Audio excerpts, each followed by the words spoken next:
আপনি 10 টাকা কি দেওয়া যেত না? না আমি বলছি সরকার তো টাকা দিচ্ছে। ক টাকা দিচ্ছে সরকার? 1 লাখ টাকা করে তো সরকার দিচ্ছে, তারপরে তাহলে তোমাদের চাঁদা তোলার মানেটা কি?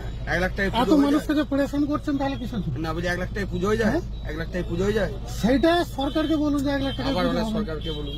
তাহলে ভাই তোমরা যে আছো তোমরা তো নিজেদের কাছ থেকে করো না। এই যে ভিডিওটা দেখলেন এটা কিন্তু কোনো বাইরের ঘটনা নয়, এটা আমাদের হুগলি জেলার আরামবাগ যে মহকুমা রয়েছে সেই আরামবাগ মহকুমার অন্তর্গত গৌরহাটি মোড়ের এই ঘটনা। বর্তমানে সামনেই রয়েছে আমাদের বাঙালির প্রধান উৎসব দুর্গাপূজা। সেই উপলক্ষে বিভিন্ন জায়গায় দেখা যাবে যে চাঁদা নেওয়া শুরু হয়েছে। শুধু যে দুর্গাপুজো তা কিন্তু নয়, কালী পুজো, দুর্গাপুজো, প্রত্যেকটা পুজোতেই, সরস্বতী পুজো, বিশ্বকর্মা পুজো, বর্তমানে প্রত্যেকটা পুজোতেই যেন দাঁড়িয়ে চাঁদা আদায় করতে না পারলে যেন তাদের পুজোটা সাকসেস হবে না।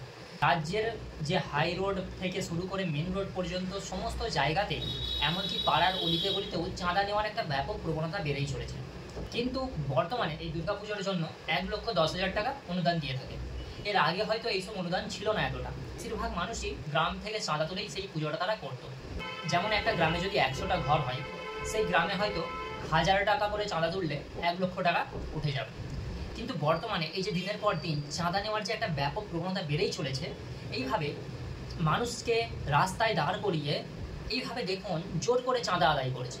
এরা যখন রাস্তায় চাঁদা তোলে দেখে মনে হবে যেন এটা এদের নিজেদের রাস্তা। এমনভাবে রাস্তায় ব্যারিকেড দিয়ে লাঠি নিয়ে এমনভাবে দাঁড়িয়ে থাকে বা এমনভাবে গাড়িগুলিকে দাঁড় করিয়ে দেয়, কর্মকাণ্ডের ফলে রাস্তায় কিন্তু ব্যাপক জ্যামের সৃষ্টি হয়।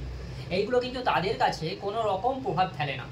যদি আমাদের সমাজে কিছু মানুষজন এটার প্রতিবাদ করতে থাকে তাহলে আবার তাকে হুমকির শিকার হতে হয় বা তাকে অপমান করা হয়, এমনকি মার ধরেও তাকে হুমকি দেওয়া হয় বা কখনো কখনো রাস্তার মাঝেই তার উপর হাত তুলে দেওয়া হয়। যেমন আজকের এই ঘটনাটি দেখছেন, তিনি চাঁদা দিতে অস্বীকার করেছেন, তারপর ব্যক্তিটি বলছে যে সরকার থেকে তো চাঁদা দেওয়া হচ্ছে, সরকার থেকে তো 1,10,000 টাকা করে দেওয়া হচ্ছে। উনি তার উত্তরে বলছেন যে 1 লক্ষ টাকায় কি পুজো হয়ে যাবে? তাহলে তোমাদের গ্রামের যে মানুষজনরা আছে, তোমাদের গ্রামে যদি 100টা ঘর থাকে তাহলে 1000 টাকা নয়তো তুলো, নয়তো 500 টাকা করে চাঁদা তোলো, তাহলেই তো পুজোটা তোমাদের সম্ভব হয়ে যায়। তা বলে রাস্তার মধ্যে কেন তোমরা চাঁদা তুলে মানুষকে এতটা হয়রানির শিকার করছো? আছেন এই যে মানুষটিকে দেখতে পাচ্ছেন, ইনি কিন্তু পঞ্চায়েতের সদস্য। একজন পঞ্চায়েত সদস্যের কীরকম আচরণ দেখলে প্রত্যেকটা মানুষই বুঝতে পারবে রাজনৈতিক এর কোনো সম্পর্ক আছে কিনা। এমনকি পুলিশকেও খবর দেওয়া হয়েছে এরকম জোর করে চাঁদা আদায় করা হচ্ছে রাস্তায় দাঁড়িয়ে, কোনো সমস্যার সমাধান করেনি।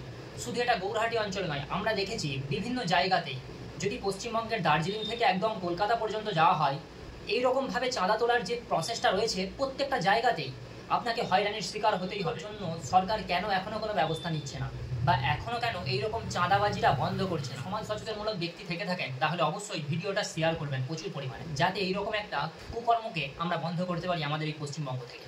যাই হোক, আজকের ভিডিওটি এতটাই। ভিডিওটি ভালো লাগলে চ্যানেলটি সাবস্ক্রাইব করে পাশে থাকবেন। ধন্যবাদ।